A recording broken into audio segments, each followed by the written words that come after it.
Let me reintroduce myself. My name is Susan. I'm a student from Edison High School from the biomedical pathway, and I'm just here to interview you about your job for my project. And you can tell about yourself a little bit about yourself, like your education, your birthday, and your job position. Yeah. Okay, so a little about myself is I'm from a first generations family. So I'm one of the first to go to college. I went to Fresno State.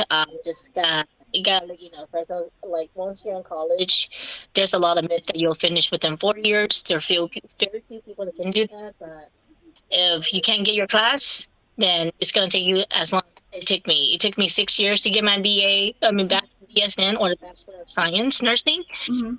Um, and then now I'm currently doing my master in nursing. I am working as a nurse at downtown Fresno Hospital. Um, Working as a nurse for over 3 years and been in the hospital for over 5 years. Mm. Uh, when were you born? And where were you born? Yeah. Oh, I was born in Thailand. So I was not born in the United States, but I was raised here. Mhm. So I was born in 1993, and then my family and I, we came to the States in 1995. Okay. Uh, which high school did you go to? I went to Sunnyside High School. Sunnyside High So I School. initially started at Roosevelt High School for a year. Then my family moved, and it was very hard to lose all your friends in the transition of high school, especially those who are teenage year. Mhm. But then I finished off in at Sunnyside High School in the Doctor Academy.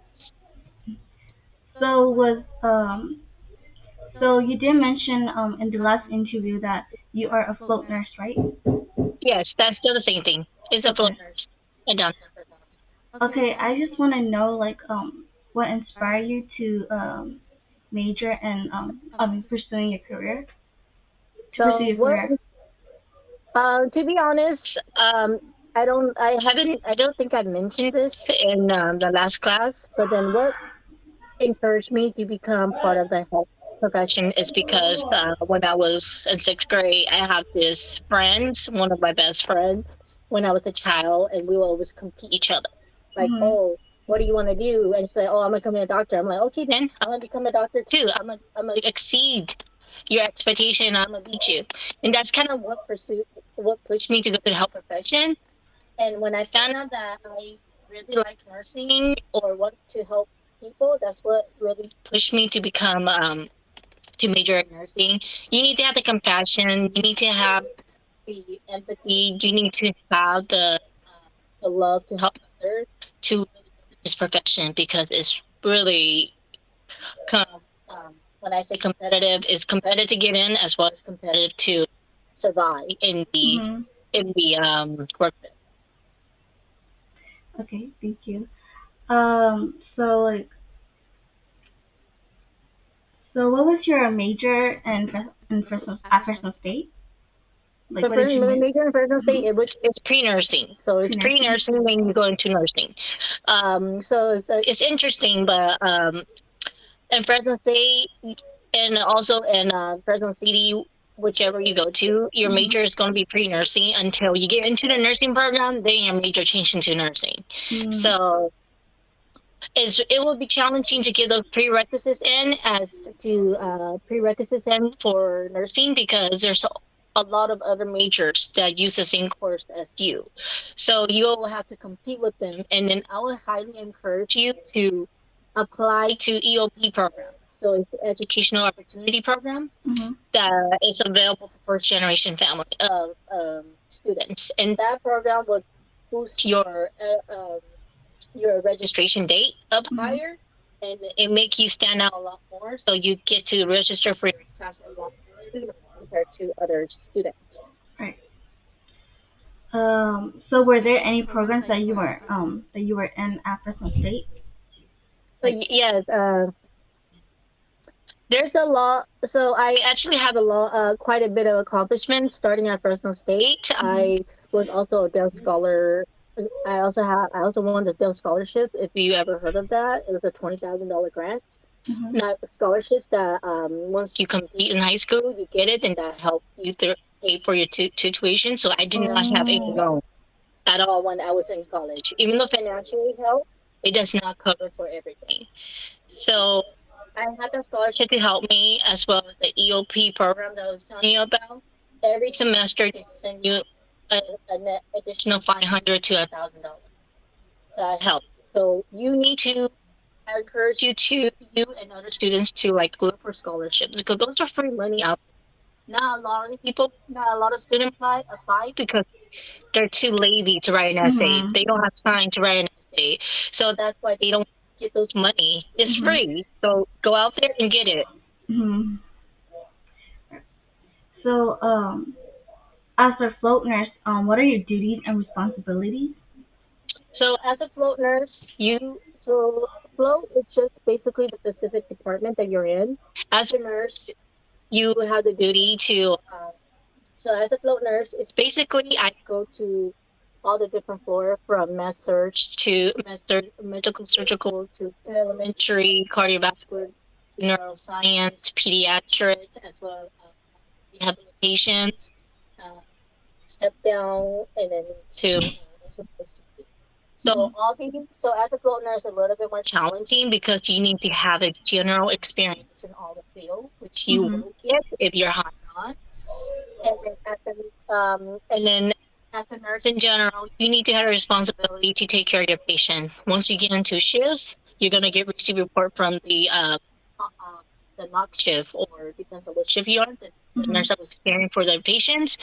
You need to know what your patient have, what medication they take, are they stable, are they unstable, what can you do, what need to be done, uh, and what you can do to provide the uh, patient quality care, which Mhm. you will definitely know more about it when you get to nursing, because it's really a lot to explain, but it cannot be done within a few interviews. You have to go to school for many years to understand Alright.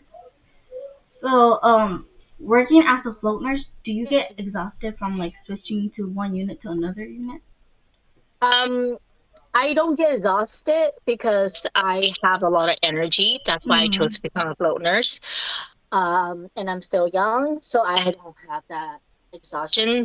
But if you were to talk to other nurses that's on Pacific floor, like a medical surgical, they will tell me that I can never do this because I like to know where my items are at. I Mhm. like to see my patient again.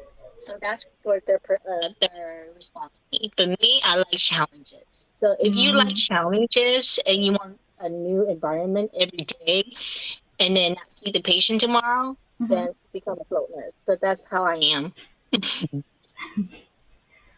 So, I know I already mentioned this in the last interview, but let me just mention it again, just Yeah, to go get for it. it. Yeah. So what is your job salary and pay scale, and like how do you move up the pay scale?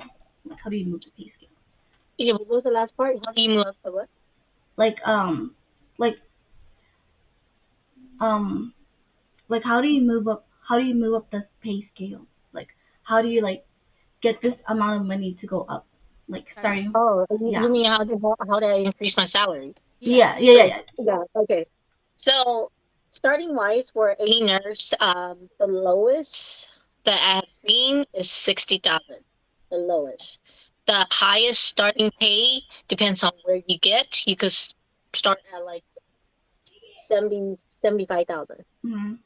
So and it's all depends on experience. As you get older, as you get more experience, your salary goes up. Mhm. I started off with $29 when that was 3 years ago, and within a year and a half, I went up to $36. So Mhm. it depends on your organization. That's how fast they're gonna raise your salary. You have to know that.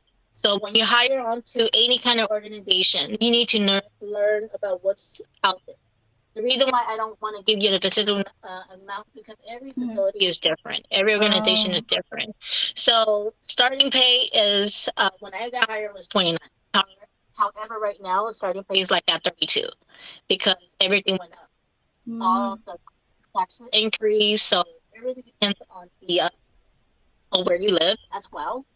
And then and then what we have is called the clinical ladder. Mm-hmm. So you're in one facility for a long time and you gain a lot of experience, you can apply to become what I am now is called a clinical nurse three. So you started off as clinical nurse one. And then after many years, you can apply to become clinical nurse two. And then once you pass that requirements, it's like showing competency that you are a qualified nurse to get this race because you could teach students, you could Mm-hmm. teach a new nurse how to become a great nurse.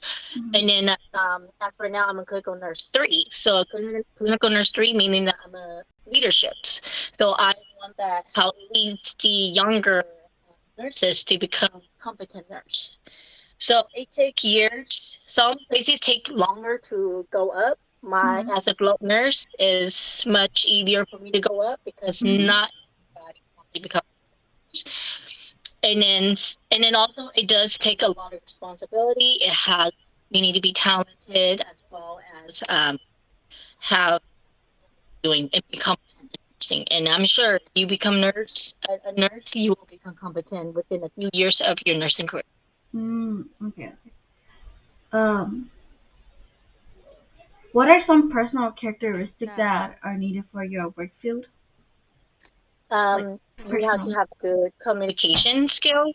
You need to have responsibility, communication because you need to know how to communicate between you and your patient and the Mm-hmm. doctor, the social worker, the case manager, and then the specialist. Great communication skill to prevent miscommunication. Another thing is you need to be trustworthy, where the Mm-hmm. doctor can trust the patient life in your hand, and the patient can trust their life in your hand. You need to be punctual. Be there on time. If you're there a little bit late, then you'll probably can't save your patient if something Mm-hmm. bad happens. Um, so and then be responsible. Like you need to know what you're giving the patients. What kind of medication are you giving them? Are they gonna have a reaction to it? What kind of Mm-hmm. medication are they taking? So are those medications gonna have reaction to the medication that you're giving? So there's a lot of characteristic and traits that does play in Okay. uh, so what do your work setting look like? So the best thing about working in a hospital is that we do 12-hour shift. I know it seems like it's a lot because most people work 8 hours, but a 12-hour shift, that means you get more day off. Mm-hmm.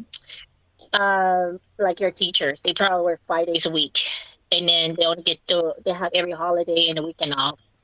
But then, but for us, if you work in a hospital, you start off by working for 7 days a week. So let's say that you work 3 days and you get 4 days off Mm-hmm. per week.